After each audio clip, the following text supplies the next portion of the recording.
দুই অঙ্ক বিশিষ্ট একটি সংখ্যার এককের অঙ্ক দশকের অঙ্ক অপেক্ষা 3 বেশি। সংখ্যাটি এর অঙ্কদ্বয়ের সমষ্টির 3 গুণ অপেক্ষা 4 বেশি। আমি আরেকবার প্রশ্নটি পড়ছি, ভালো করে মনোযোগ সহকারে শুনুন। দুই অঙ্ক বিশিষ্ট এই যে দুই অঙ্ক বিশিষ্ট 1 2 1 2 প্রতিটাতে দুটি করে অঙ্ক রয়েছে আমাদের। ওকে, একটি সংখ্যার এককের অঙ্ক, এটা একটি সংখ্যা, এটা একটি সংখ্যা, এটা একটি সংখ্যা, এটা একটি সংখ্যা। এককের অঙ্ক দশকের অঙ্ক অপেক্ষা 3 বেশি।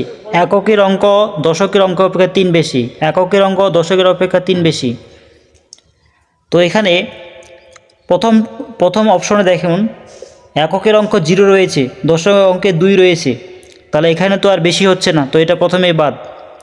দ্বিতীয় অপশন দেখুন, এককের অঙ্ক দশকের অঙ্ক অপেক্ষা 3 বেশি। এককের অঙ্কে রয়েছে 5, দশকের অঙ্কে রয়েছে 2, তাহলে বিয়োগ করলে আমরা 3 পাচ্ছি। 3টা কোথায় পাচ্ছি বেশি? এককের অঙ্কে 3 বেশি রয়েছে। ওকে, তাহলে এই শর্ত মিলতেছে। এবং সংখ্যাটির অঙ্কদ্বয়ের সমষ্টি, তাহলে সংখ্যাটি আমরা যোগ করি। 2 + 5 = 7। অঙ্কদ্বয়ের সমষ্টি কত হইল? 7। 3 গুণ, এর সাথে 3 গুণ করতে হবে, করলাম। তারপরে 4 বেশি, 4 যোগ করতে হবে। তো এখন আমরা ক্যালকুলেশন করি। 3 সাথে 21 যোগ 4 = 25। যদি এভাবে আগের সংখ্যাটি ফিরে আসে তাহলে সেটি সঠিক উত্তর। যদি এভাবে আগের সংখ্যাটি ফিরে আসে তবে সেটি সঠিক উত্তর। চলুন পরেরটি দেখা যাক।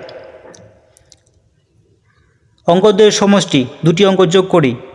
3 + 6 = 9 গুণন 3 গুণ 4 বেশি 4 যোগ 3 × 9 = 27 যোগ 4 যোগ করলে কত হয়? 31 হয়। তো এই সংখ্যাটির সাথে আগের সংখ্যাটির মিল নেই, যার কারণে এটি সঠিক উত্তর নয়। তাহলে আমাদের সঠিক উত্তর হচ্ছে খ। আপনি এটিও ক্যালকুলেশন করতে পারেন।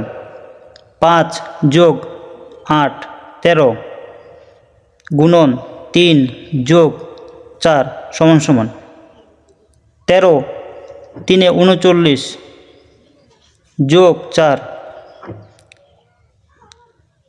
39 যোগ 4 43।